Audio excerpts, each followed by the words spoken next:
रविवार को शहर के पीडब्ल्यूडी रेस्ट हाउस में कांग्रेस प्रदेश प्रवक्ता अमन सेठी द्वारा एक प्रेस वार्ता का आयोजन किया गया, जिसमें उन्होंने प्रदेश की जयराम सरकार पर बाहरी राज्यों के लोगों को नौकरियां देने का आरोप लगाया।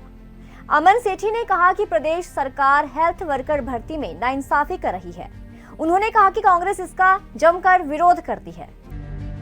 कांग्रेस के प्रदेश प्रवक्ता अमन सेठी ने कहा कि हिमाचल सरकार ने पिछले दिनों 3 लोगों को हेल्थ वर्कर के तौर पर भर्ती किया, लेकिन तीनों हरियाणा के रहने वाले हैं, जबकि कायदे से हेल्थ वर्कर स्थानीय होना बेहद जरूरी है ताकि आपातकाल में भी मौके पर सेवा दे सके। अमन सेठी ने कहा कि स्वास्थ्य मंत्री के गृह जिला और अपने ही विधानसभा में 2 बाहरी राज्यों के लोगों को बतौर हेल्थ वर्कर नियुक्त किया गया है, लेकिन स्वास्थ्य मंत्री इस विषय में बोलने के लिए कुछ भी तैयार नहीं है। उन्होंने प्रदेश सरकार से सवाल किया कि क्या प्रदेश के युवाओं को सरकार इतना काबिल नहीं समझती जो प्रदेश के बाहर से लोगों को भर्ती किया गया। अमन सेठी ने कहा कि प्रदेश में नरेंद्र मोदी 24 सितंबर को आने वाले हैं, ऐसे में उनके जोरों शोरों पर प्रदेश के युवा तैयारियों में लगे हैं, लेकिन जब बात नौकरियों पर आती है तो नौकरी बाहरी राज्यों के लोगों को दी जाती है और मुख्यमंत्री वोट हिमाचल के युवाओं से मांग रहे हैं। भारतीय जनता पार्टी बड़े बड़े वादे करती है, प्रदेश के युवाओं के लिए, नौकरी के लिए, रोजगार के लिए बातें करती है। भारतीय जनता पार्टी का चेहरा दिखाने के लिए कुछ और है और कहने के लिए कुछ और है।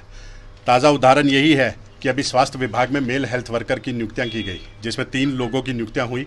वो तीनों के तीनों लोग बाहरी राज्य से रखे गए।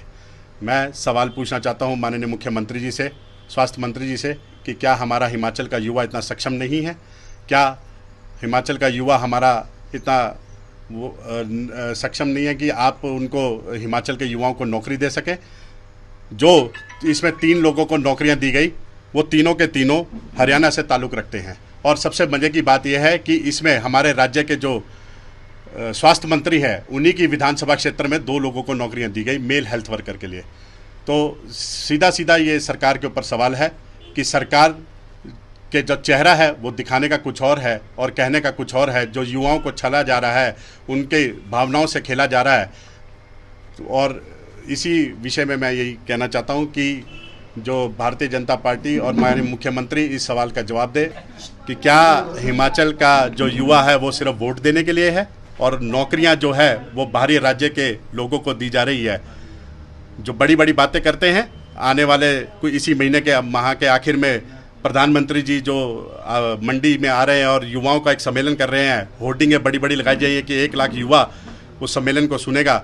तो मैं यही सवाल करता हूं कि वोट तो मांगो हमारे हिमाचल के युवा से, और लेकिन नौकरी बाहरी राज्य के युवा को दो। मुख्यमंत्री जी, ये नहीं चलेगा।